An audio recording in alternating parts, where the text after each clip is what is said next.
लोग कहते हैं भविष्यवाणी, आज से 550 वर्ष पहले इस धरती पर आए थे कौन? सूरदास जी महाराज। और आज से 500 वर्ष पहले उन्होंने भविष्यवाणी कर दी। आप लोग इस पद को सुनेंगे तो ये बात बिल्कुल मान लेंगे कि हाँ ये हो रहा है इस वक्त। अपने मन से कह रहे हैं, रे मन धीरज क्यों ना धरे, रे मन धीरज क्यों ना धरे। संपत 2000 के पाछे, संपत 2000 के पाछे, संपत 2000 के पाछे, संपत 2000 के पाछे। ऐसो योग परे, हाँ ऐसो योग परे। सूरदास जी कह रहे हैं, चाहे वो संबत 2000 हो, चाहे वो वर्ष 2000 हो, 2000 के बाद ऐसा काल आएगा इस पृथ्वी पर। कैसा काल आएगा? हम लोग कौन से वर्ष में चल रहे हैं? 2026 चल रहा है। सूरदास जी क्या कह रहे हैं? पूरब पश्चिम उत्तर दक्षिण, पूरब पश्चिम उत्तर दक्षिण। चहुदिश काल फिरे हो, चहुदिश काल रे मन धीरज क्यों ना धरे, रे मन धीरज क्यों ना धरे। सूरदास जी कह रहे हैं 2000 वर्ष के बाद ऐसा योग आएगा, उत्तर दक्षिण पूरब पश्चिम चारों दिशाओं से काल का आक्रमण होगा। 2020 में कोरोना महामारी आई थी। केवल कोरोना महामारी में हजारों लोग मारे गए, करोड़ों लोग मर गए दुनिया में नहीं, प्रत्येक दिन कुछ ना कुछ हो रहा है। कभी भारत पाकिस्तान में युद्ध हो जाता है, रूस और वो दूसरे देश यूक्रेन में युद्ध चल रहा है, कितने लोग बाहर मर रहे हैं, किसको क्या पता है। केवल भारत की बात थोड़ी है, पूरे विश्व में काल। और बोले 2000 के वर्ष के बाद क्या होगा? मतलब 2000 वर्ष से पूर्व ये सब नहीं होता था जो अब हो रहा है। उसमें पहला बात जो बता रहे हैं, अकाल मृत्यु जग माही व्यापे, अकाल मृत्यु जग माही व्यापे, पर जा बहुत मरे, पर जा बहुत। आजकल अकाल मृत्यु बहुत ज्यादा होती है, बहुत जल्दी लोग चले जाते हैं। मेरी उम्र के बच्चे को हार्ट अटैक हो रहा है, मैं तो फिर भी 28-29 वर्ष का हूं। 20 साल 19 साल 15 साल 8 साल के बच्चे को हार्ट अटैक आ रहा है। आप विश्वास नहीं मानेंगे, 4 दिन के बच्चे को भी हार्ट अटैक आया है। जन्म लेती 4 दिन बाद अटैक पड़ गया, बच्चा मर गया। मृत्यु का कारण पता चला कि अटैक पड़ा है। अरे अटैक दूर की बात, जो सार्वव्यापी 3 साल 4 साल के बच्चों को चश्मा लग जाता है, आंखों से दिखाई नहीं दे रहा। यहाँ पे हम लोग सोच रहे हैं कि 60-70 साल के बाद में आंखों की कमजोरी आती है। 2 साल के बच्चे चश्मा पहन के घूम रहे हैं, ये कलयुग का प्रभाव नहीं है तो क्या है? 1.5 साल का बच्चा बिना फोन देखे भोजन नहीं कर रहा है। मैं तोता हरे रंग का मैं तोता दिखाओ, तब तो वो नाश्ता करता है। ये कलिकाल नहीं है तो क्या है? ये सब नहीं हो सकता था लेकिन हो रहा है। अकाल मृत्यु का मतलब केवल प्राण निकलना नहीं होता। अकाल मृत्यु का मतलब इंद्रियों का असमय में शिथिल हो जाना, कानों से सुनाई नहीं दे रहा, आंखों से दिखाई नहीं दे रहा। 8 वर्ष के बालक इंसुलिन लेता है, डायबिटीज है उसको। कैसा योग आ गया है। अकाल मृत्यु जग माही व्यापे, अकाल मृत्यु जग माही व्यापे, पर जा बहुत मरे, पर जा बहुत मरे। हाँ स्वर्ण फूल बन पृथ्वी फूले, स्वर्ण फूल बन पृथ्वी फूले, धर्म की बेल बढ़े, धर्म की बेल बढ़े। और फिर सूरदास जी क्या कहते हैं, 2000 वर्ष के बाद चारों तरफ से मृत्यु तांडव करेगी, लोगों की अकाल मृत्यु होने लगेगी, छोटी उम्र में ही बच्चों को हार्ट अटैक आदि सब होने लगेंगे। लेकिन उसी काल में भक्ति की तरफ लोगों का रुझान बढ़ने लग जाएगा। पिछले 2-3 वर्षों में जितने युवा कथाओं में आते हैं, इतने वृद्ध नहीं आते। तीर्थों में 4-4 दिन पहले पहुंच करके अपनी बुकिंग करानी पड़ती है, नहीं तो होटलों में रूम नहीं मिलते हैं। वृंदावन में तिल रखने की जगह नहीं मिल रही है। गंगा जी में घाट नहीं बचे हैं, जहां तक देखो सिर ही सिर हैं। कुंभ में, अरे कुंभ की बात छोड़िए, माघ मेला में करोड़ों लोग जाकर के स्नान कर रहे हैं। धर्म की बेल बढ़े। अच्छा, ये धर्म की बेल किस लिए बढ़ रही है, ये भी सूरदास जी कह रहे, बोले डर के मारे। लोगों को पता चल गया है भैया कितना कमा लो, करोड़ों कमाए थे, पर कोरोना में डॉक्टर से कह दिए भैया तेरे को 20 लाख रुपए देंगे, पत्नी को बचा ले। नहीं बचा पा रहा। तब व्यक्ति को समझ आ गया कि मैं कितना भी धनवान हूं, कितना भी वैभववान हूं, कितना भी संपत्तिवान हूं, मेरी कितनी भी पहचान है, बड़े बड़े डॉक्टर मेरे मित्र हैं, फिर भी मृत्यु विधिना के हाथ में है, विधाता के हाथ में है। वो मार सकता है जब चाहे। इसलिए डर के मारे लोग भक्ति कर रहे हैं, डर के मारे लोग भजन कर रहे हैं, डर के मारे लोग कथाओं में जा रहे हैं, तीर्थों में जा रहे हैं। लेकिन सूरदास जी कहते हैं ये सब भी बहुत दिन तक नहीं चलेगा। डर के कारण एक समय ऐसा आएगा कि 100 वर्ष के लिए ऐसा लगेगा जैसे सतयुग आ गया हो।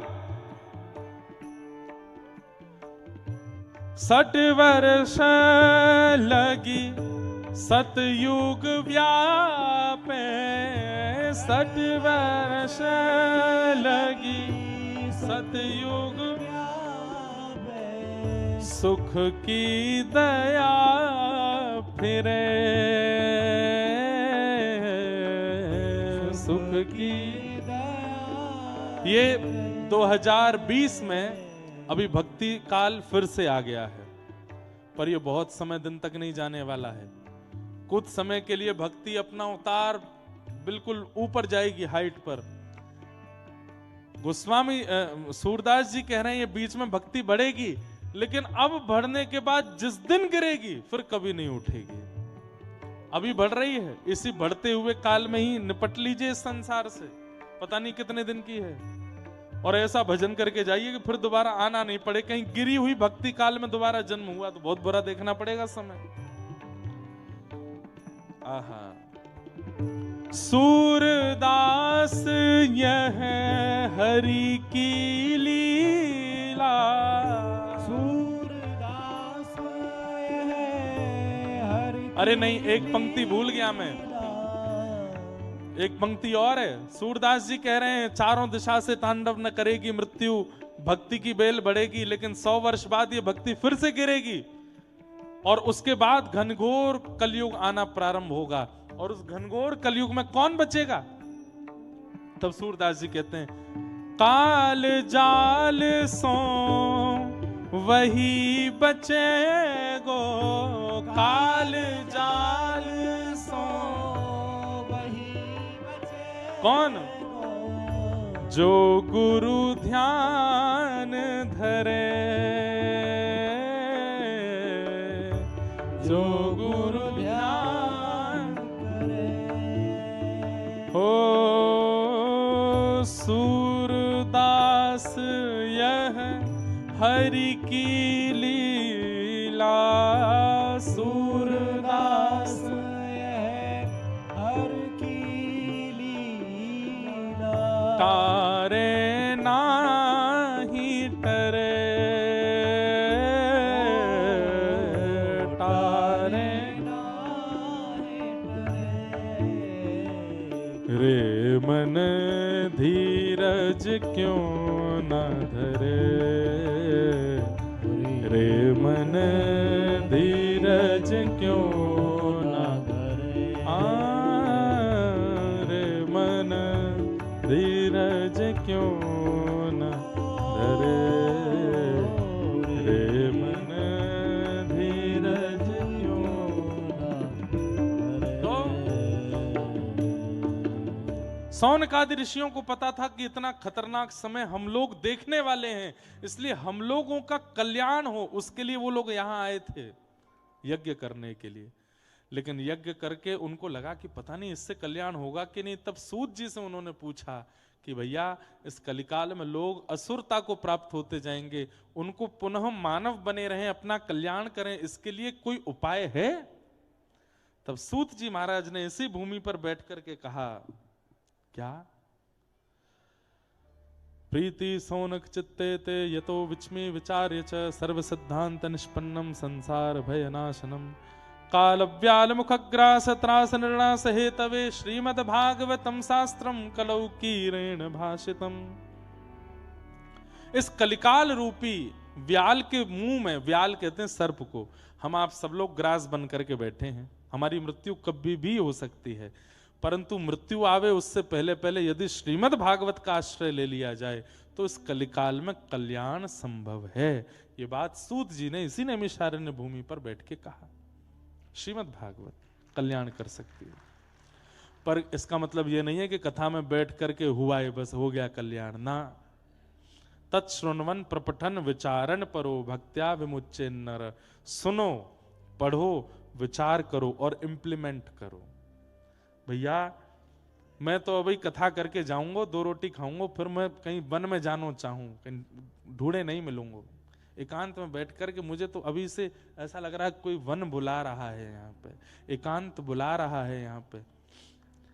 आप भी ऐसे ही करो बस। हाँ, ध्यान रखियो कहीं सियार और क्या कहते हैं तुम्हारे लेपर्ड भी हैं यहाँ पे, आसपास जंगल भी है, कहीं भोजन मत बन जाइयो कोई और को। भजन बनो ठाकुर जी के, भोजन मत बनना किसी और का, इतना ध्यान रखना। नहीं तो जाइए, अश्वमेध घाट है यहाँ पर, सुंदर पावन। मैं अपनी स्मृति बताऊं, एक बार पूज्य पिताजी की कथा हुई थी, नैमिषारण्य की बड़ी खतरनाक स्मृति है मेरी। तो पूज्य पिताजी महाराज की कथा हुई थी, उस समय यहाँ पर हमारी भारत की अत्यंत विदुषी परम पूज्या श्री हमारी इंदौर वाली दीदी जी, पूज्या श्री कनकेश्वरी देवी जी, उनकी गोद में खेला हूं मैं छोटा सा।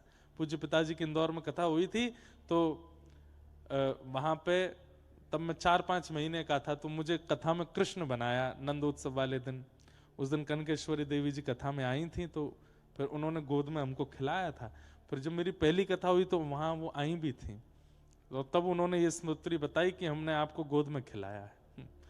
तो पिताजी की यहाँ कथा चल रही थी नैमिषारण्य में, उस समय यहीं इसी व्यास मंच पर कनकेश्वरी देवी जी की कथा थी, तो मैं यहाँ दर्शन करने आया था। तब मैं कथा नहीं करता था, पूज्य महाराज जी भी मिले थे, हनुमान जी का दर्शन करके मैं यहाँ पर भी कथा श्रवण करने आया था, यहीं बैठ करके कथा सुन रहा था।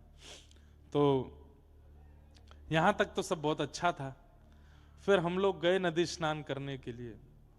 ऊधमी तो हम हैं ही, अब थोड़े बहुत सुधर गए हैं। तो नदी में ज्यादा जल नहीं था, तो हमारे एक मित्र हैं, वो भी आए नहीं है यहाँ पे। हमने और उन्होंने, एक हमारे ऊधमी मामा जी भी हैं, तो हम तीनों ने एक दूसरे से बात करी, चलो नदी पार करते हैं। तैरना थोड़ा थोड़ा आता था। अब मामा जी तो हमारे पार कर गए यही नैमिषारण्य में। आप भी थे हैं? हाँ, ये भी थे। तो मामा जी पार कर गए, ये हमारे संग में ही थे। अब जब तक पृथ्वी छुप रही थी पैरों से, बीच में पहुंच गए हम, ज्यादा जल नहीं था, हमको बड़े बढ़िया अभिमान जैसा हो गया कि अब तो हम पार कर जाएंगे। नेक और आगे गए सोई बुक बुक आ गए। अब तो मैं भीतर जाऊं, कभी वो भीतर जाए, कभी ये भीतर जाए, तीनों एक दूसरे को पकड़े, जो पकड़े वो भीतर जाए। ऐसी बुरी हालत वादना तो हमने कही, हे भगवान आज बचाओ, आज के बाद कभी नहीं ऐसा करेंगे। जैसे तैसे निकल के पल्ली पार पहुंच गए। अब यूं कहें इस पार कैसे आए लौट के तो फिर जो तैरना जानते थे उनके हाथ बात पकड़ के जैसे तैसे वापस आए। उस दिन हमको साक्षात यमलोक दिखा था नैमिषारण्य में। तो बहुत बढ़िया से दर्शन वर्शन करे भैया। हमने कही पाप दूर करते हैं भैया, ये तो पूरा शरीर ही दूर करने वाला था तीर्थ हमारा तो प्रणाम करके फिर हम यहां से निकले। हमें अमेरिका यात्रा पर जाना था। यहाँ के बाद उसी समय वीजा लग के आया था, पासपोर्ट का थैला बगल में रखा था, पता नहीं कहाँ रास्ते में प्रसाद पाया तो पत्तल फेंकने के लिए दरवाजा खोले, याद ही नहीं रहा कि बगल में बैग रखा है। वो बैग भी गया, पासपोर्ट भी गया, उसमें पैसा भी गए। विदेश यात्रा भी उस साल नहीं हो पाई। खूब ढूंढे, कुछ नहीं मिला। तो हम बड़े घबराहट में थे नैमिषारण्य को लेके। एक तो प्राण गए, बचे जैसे तैसे, और जीवन का एक नव कथा थी हमारी पहली विदेश में, वो भी नहीं कर पाए। तो नैमिषारण्य के नाम से बड़े घबराहट में थे। लेकिन कल से हम यहाँ आए हैं, और सुबह जब से आए हैं तब से अभी तक मैं कहीं दर्शन भी नहीं किया। मैं हनुमान जी को भी प्रणाम नहीं, सीधे मंच पे आए हैं, नहा धो करके स्नान ध्यान करके संध्या वंदन करके सीधे व्यासपीठ पे ही आए हैं।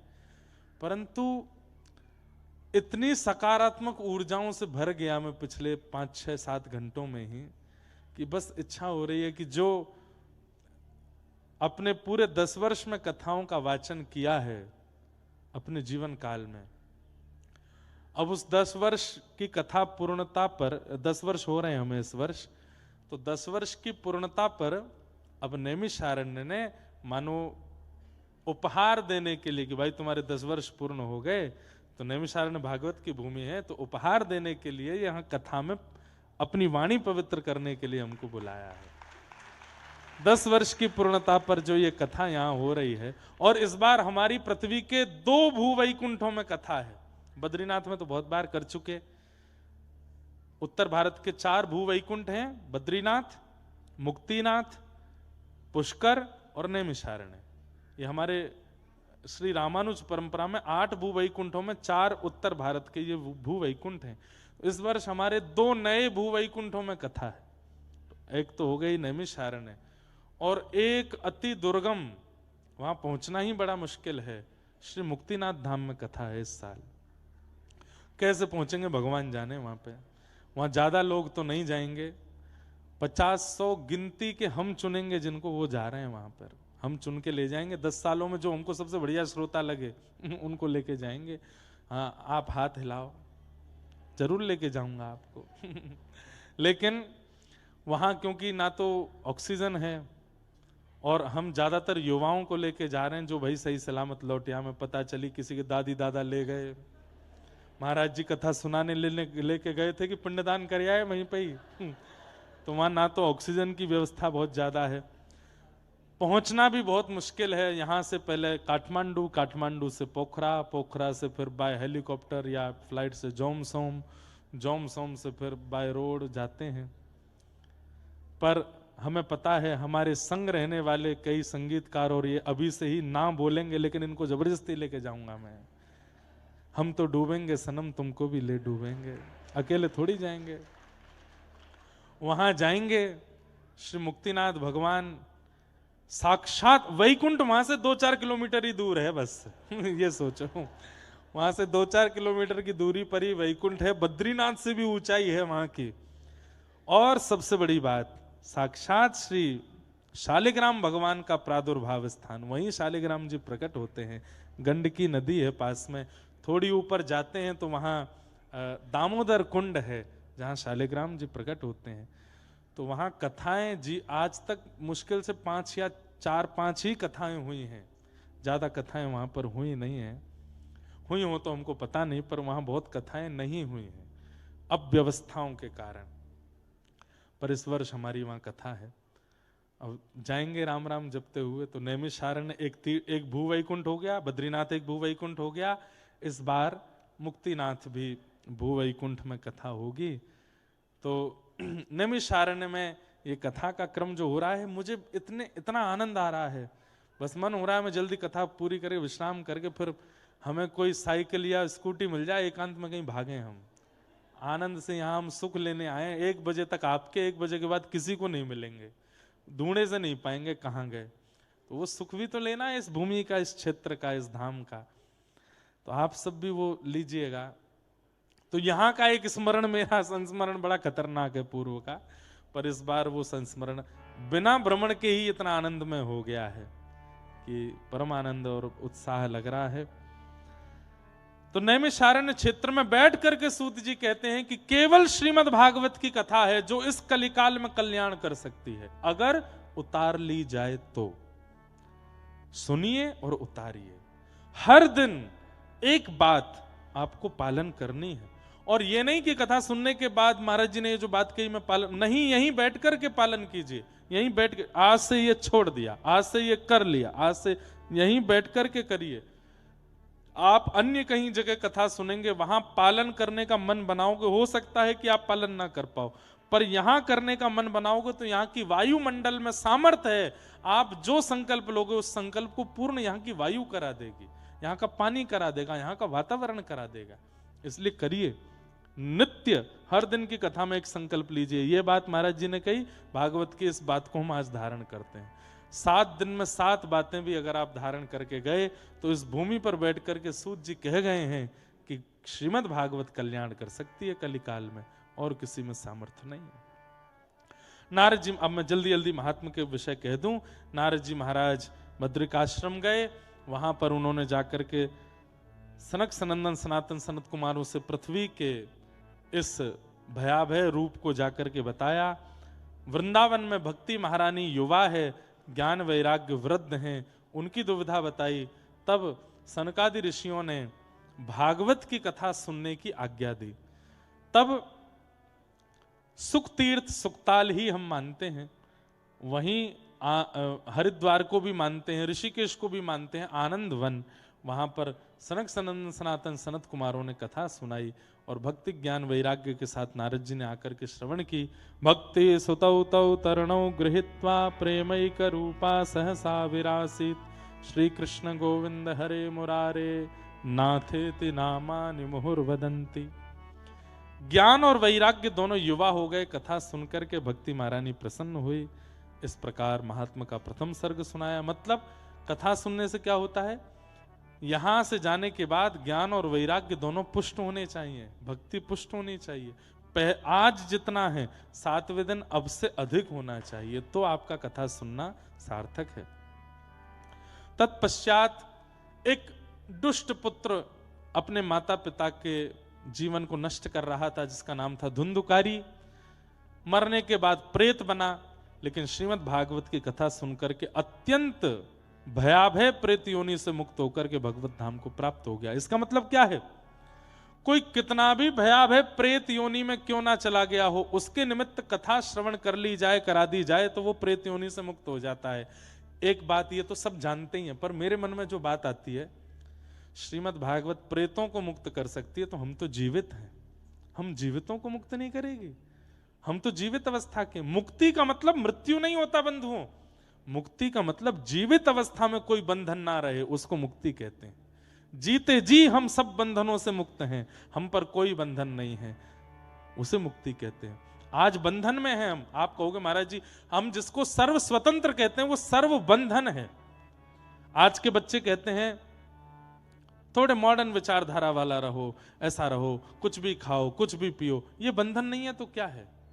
यही तो बंधन है कि आपको रसना ने बांध रखा है कि आप जीवों को खा रहे हो, ये रसना का बंधन है। आपको कानों ने बांध रखा है कि आप संसारी संगीत सुन रहे हो, ये कान का बंधन है। आपके एक से अनेक, अनेक से भी अनेक संपर्क में साथी हैं जीवन में, ये आपकी त्वचा का बंधन नहीं है तो क्या है? इन सारे बंधनों से मुक्ति, उसको मुक्ति कहते हैं। मेरी जीव अब मुक्त है। उसे पाने के लिए, रसायन के लिए किसी जीव को मारने की आवश्यकता नहीं है। मेरे नेत्रों को किसी सुंदरता को देखने की आवश्यकता नहीं है। मेरे कानों को संसारी विचार व्यवहार सुनने की आवश्यकता नहीं है। ये असली मुक्ति है, इसे मुक्ति कहते हैं। और वो मुक्ति भागवत प्रदान करती। मुक्ति दानेन गर्जती, गर्जना करती है श्रीमद् भागवत, मेरी शरण में आओ, मैं तुम्हें मुक्त कर दूंगी। इस संसार के किसी विषय की कोई वार्ता, कोई दुर्गंध तुम्हारे अंदर नहीं रह पाएगी। इसलिए कथा, हम तो भैया हर दिन कथा कहते हैं, धीरे धीरे हम हो रहे हैं मुक्त। एक कथा में आप कैसे हो जाओगे, लेकिन हो सकते हो यदि ध्यान से श्रवण कर लो तो। इस प्रकार श्रीमद् भागवत की कथा सुना करके अत्यंत प्रेत योनि से उसको मुक्त करके भगवत धाम पहुंचा दिया। ऐसी भागवत की सुंदर कथा को हम बारंबार प्रणाम करते हैं। असारे संसारे विषय संज्ञा कुलधिय, क्षणार्धम क्षेमार्थम पिबत सुख गाथा तुलसुधाम, किमर्थम व्यर्थम भो ब्रजत कुपथे कुत्सित कथे, परीक्षित साक्षीयत श्रवणगत मुक्त्युक्ति कथने। इस असार रूपी संसार में केवल और केवल सुखदेव जी के द्वारा कही गई, सुनाई गई ये सुंदर भागवत की कथा ही है जो सार है। अगर उस सार को जीवन में ले लिया जाए तो जीवन सुंदर हो जाएगा, अपना कल्याण हम कर सकेंगे, भगवत प्राप्ति का मार्ग संभव हो पाएगा। इन सब भावों को बताते हुए महात्मा को सूक्ष्मता से ही हम प्रणाम करते हैं। कल प्रथम स्कंद से कथा प्रारंभ होगी, ठीक 10 बजे कथा का प्रारंभ हो जाएगा। आस्था चैनल पर लाइव चल रही है, भक्ति पथ चैनल पर लाइव चल रही है। समस्त दर्शकों को मैं प्रणाम करता हूँ। हमारे पूज्य श्री बजरंग दास जी महाराज, पूज्य बड़े महंत जी, हमारे पूज्य श्री हमारे नंदू भैया जी इस पूरी कथा के मॉनिटर हैं, तो ये मॉनिटरिंग कर रहे हैं। आप सब लोग बड़े ध्यान से सुनो। कोऑर्डिनेटर इस पूरी कथा के श्री हनुमान जी महाराज हैं, हनुमानगढ़ी के हनुमान जी। ध्यान से कथा सुनना, कहीं गदा नहीं चला दें आपके ऊपर।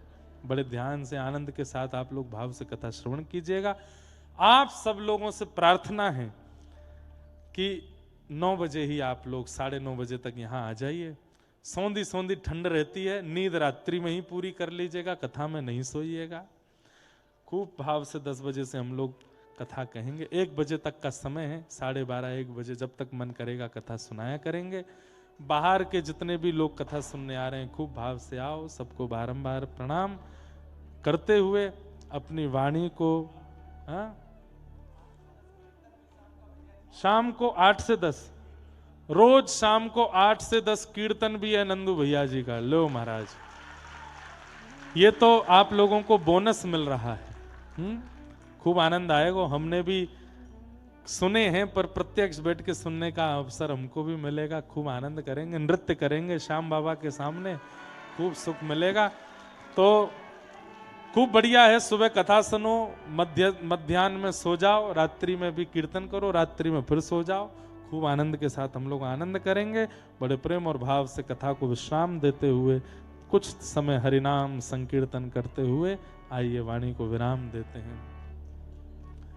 हे भजो मुकुंद माधव मुरारे, भजो मुकुंद माधव मुरारी, हे भजो मुकुंद माधव मुरारे, भजो मुकुंद माधव मुरारी। ओ मुरारी गिरधारी,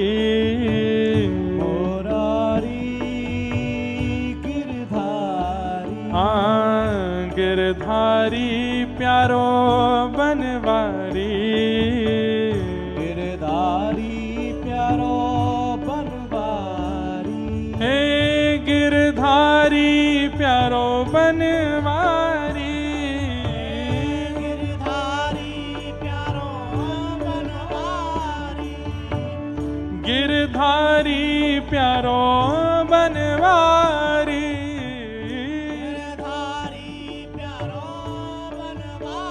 हे भजो भजो ओ भजो मुकुंद माधव मुरारे। भजो मुकुंद माधव मुरारी। हे राधा गिरधर लाल भजो राधे गोविंदा। राधा गिरधर लाल भजो राधे गोविंदा।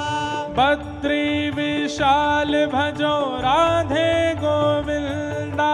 बद्री विशाल भजो राधे गोविंदा। हे नैमी शारण्य भजो राधे गोविंदा।